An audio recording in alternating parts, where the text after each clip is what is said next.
Hello students, आज हम आत्म परिचय कविता पढ़ेंगे।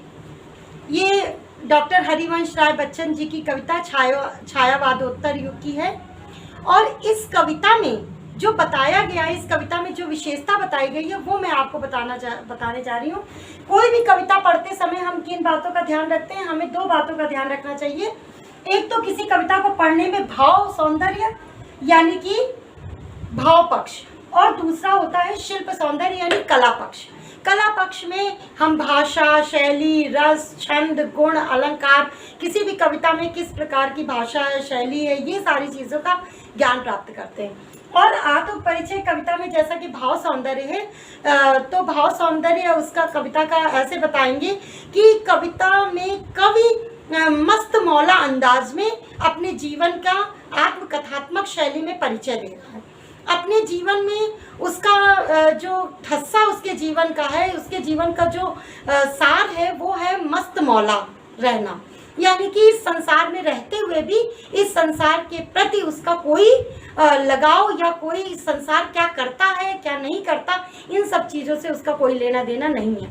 जैसे ये कविता जो आत्म परिचय कविता है, ये इस कविता में कवि ने बताया कि दुनिया को जानने से ज़्यादा कठिन है अपने आप को जानना। इस दुनिया में अगर कोई काम कठिन है तो अपने आप को जानना कठिन है, क्योंकि समाज से व्यक्ति का नाता जो है वो खट्टा मीठा होता है। और क्लेश, कलह, प्रीति, कलह, ये सारे जो है रिश्ते होते हुए भी संसार में रहता हुआ मनुष्य ही सार्थकता को प्राप्त करता है।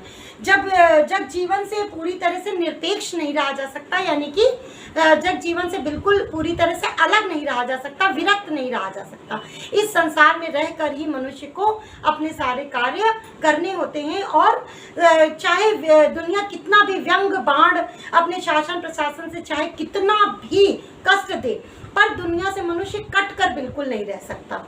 इस काव्य का यही भाव सौंदर्य है कि कवि ने अपना जो परिचय दिया है वो ये बताया है कि उसका जीवन लगातार द्विधात्मक और द्वंद्वात्मक संबंधों का जो लेखा जोखा है, जो सारांश है उसके जीवन का, वो यही है कि वो इस संसार के साथ उसका द्वंद्वात्मक और द्विधात्मक रिश्ता है।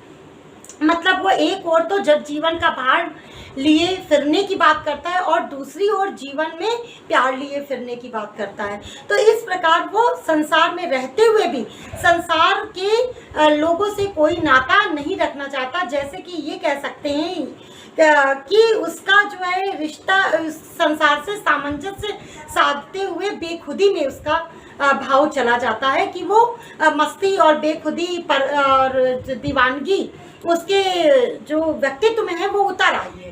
तो इस प्रकार आपको समझना होगा कि कविता का सारांश अगर एक पंक्ति में कहें तो दुनिया, कवि बताना चाहता है कि दुनिया से उसका रिश्ता प्रीति और कलह का है। प्रीति और कलह का रिश्ता है और उसका जो जीवन है विरुद्धों का सामंजस्य। तो ये तो आप समझ ही गए होंगे कि कवि क्या बताना चाहता है, अपनी पूरी कविता का सारांश क्या कहना चाहता है कि कवि इस संसार में रहते हुए भी इस संसार के प्रति, लोगों के प्रति, लोग क्या कहते हैं, लोग क्या करते हैं, इन सारी चीज़ों से उसका कोई लेना देना नहीं है। इस तरह से बात कर रहा है कि इस संसार में रहते हुए भी वो कह रहा है उन्मादों में अवसाद, रोदन में राग और शीतल वाणी में आग, विरुद्धों का विरोधाभास मूलक सामंजस्य साधते साधते वो बेखुदी और मस्ती और दीवानगी उसके व्यक्तित्व में उतर आई है। जैसे वो ये कहना चाहता है कि दुनिया में हूँ, दुनिया का तलबगार नहीं, दुनिया में हूँ, दुनिया का तलबगार नहीं, बाजार से गुजरा हूँ, खरीदार नहीं। इस तरह आपने इस कविता का भाव सौंदर्य तो समझ लिया। अब हम इसका शिल्प सौंदर्य समझेंगे। इस कविता में शिल्प सौंदर्य में सबसे पहले समझना होता है हमको भाषा। इसकी भाषा कैसी है? भाषा है सरल, सहज, संस्कृत निष्ठ, खड़ी बोली।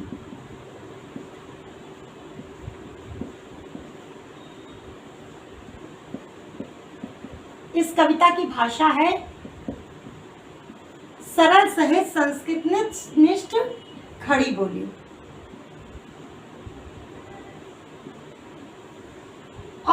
शैली अगर हम जाने तो जैसे कि आप देख रहे हैं, इस कविता का नाम है आत्म परिचय, तो इसकी शैली कहलाएगी आत्मकथात्मक। आत्मकथात्मक। और चूंकि इस कविता को पढ़ते पढ़ते हमारे जेहन में बहुत सारे चित्र उभरने लगते हैं, हमारी स्मृति पटल पर आने लगते हैं, जो कवि ने अपने जीवन के प्रति जिस प्रकार के अनुभवों का परिचय दिया है, तो वो चित्रात्मक शैली के रूप में हमारे सामने उपस्थित होता है। तो इसकी हम कह सकते हैं चित्रात्मक, और कहीं ना कहीं उपदेश भी दिया है, इसलिए इसकी शैली में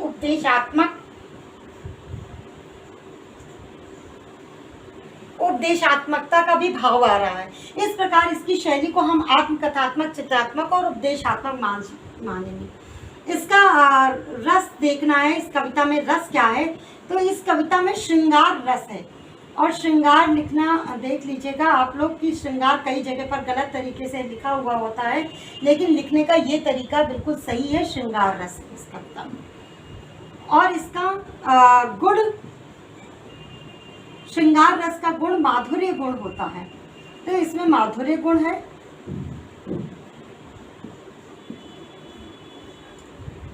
और भाषा शैली हो गया, रस गुण, इसी प्रकार छंद होता है, तो छंद है इसमें तुकांत मुक्त छंद।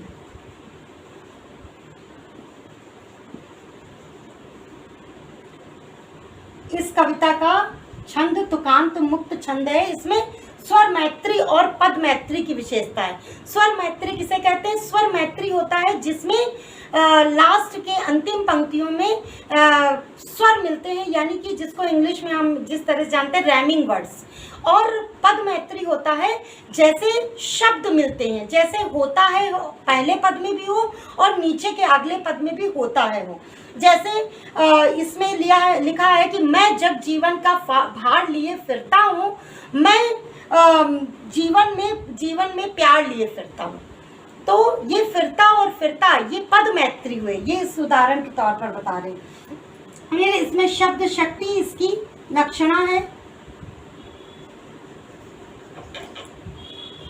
तो मुक्त छंद है, और इसमें विशेषता क्या है मुक्त छंद की? ये पद मैत्री और स्वर मैत्री दोनों इसमें मिल रहे हैं। पद मैत्री व स्वर मैत्री का गुण है, दोनों ही चीजें इसकी विशेषताएं हैं।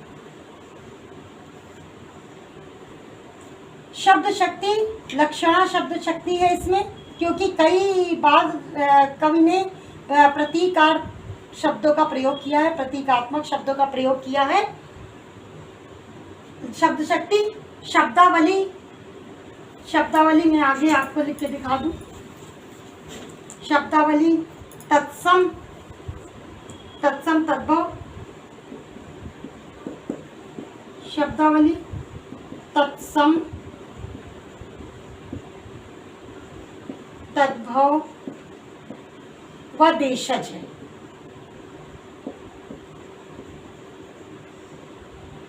इसकी शब्दावली तत्सम तद्भव देशज है। अब मैं बता दूं आपको तत्सम तद्भव देशज कैसे हैं। जैसे कुछ शब्द होते हैं जो संस्कृत के वैसे ही शब्द ले लिए जाते हैं। खड़ी बोली, जो संस्कृत निष्ठ खड़ी बोली इसमें दिया है भाषा, तो उसी से संस्कृत शब्द जो आए हैं वो तत्सम के हैं, और हिंदी के जो शब्द रूपांतरित हैं वो तद्भव के हैं, और बाकी जो शब्द जो हमारी लोकल भाषा के होते हैं, स्थानीय भाषा जिसको कहते हैं, वो होते हैं देशज शब्द। तो इस तरह से शब्दावली हो गई। इसमें हम अलंकार इसमें अगर जाने तो अलंकार इसमें कई जगह पर अनुप्रास अलंकार तो सर्वत्र दिखाई दे रहा है। इसके अलावा इसमें रूपक अलंकार है, जैसे जग जीवन का भार लिए फिरता हूँ। जग जीवन, जा वर्ण की आवृत्ति से इसमें अनुप्रास भी है, और जग जीवन में रूपक अलंकार है। इसी तरह मैं स्नेह सुरा का पान किया करता हूँ, तो स्नेह सुरा में भी सा की आवृत्ति से अनुप्रास है, और उसके अलावा रूपक है। तो इस प्रकार अनुप्रास हो गया, रूपक हो गया। यमक अलंकार आपके पद में है, जहां पर कहा गया है कि मैं और जग और कहाँ का नाता। आप जब पढ़ेंगे कविता को तो उसमें पाएंगे कि मैं और जग और, इसमें और शब्द का सौंदर्य यही है, काव्य सौंदर्य, कि और अपने को कवि कहता है कि मैं और बीच में योजक शब्द लगा है जो जोड़ने का प्रयोग आता है, जोड़ने का के लिए प्रयोग में आता है।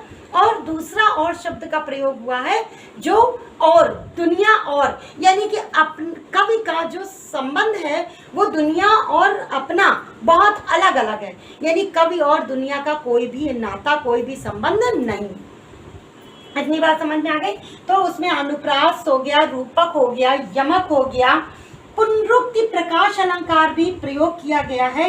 जहाँ पर पुनरुक्ति प्रकाश अलंकार का अर्थ ये होता है जहाँ पर कोई भी शब्द एक से अधिक बार प्रयोग किया जाए और एक से अधिक बार शब्द प्रयोग किया जाए और उसके अर्थ अलग अलग हों। जैसे बना बना के जग में रोज मिटाया करता हूँ, तो बना बना के जग में आपके पुनरुक्ति प्रकाश अलंकार है। तो इस बुक में ये कविता भी मैं पढ़ाऊंगी, अगला वीडियो जो दूंगी उसमें आपके इस कविता पंक्तिबद्ध तरीके से भी मैं एक्सप्लेन कर दूंगी। आप लोग कमेंट बॉक्स में लिख के बता दीजिएगा कि अगर आपको पूरी कविता भी का सारांश, कविता को एक एक शब्द के अर्थ को समझना है तो वो भी मैं बना दूंगी। अभी तो मैंने आज आपको भाव सौंदर्य और शिल्प सौंदर्य समझाया है। तो मिलते हैं नेक्स्ट वीडियो में।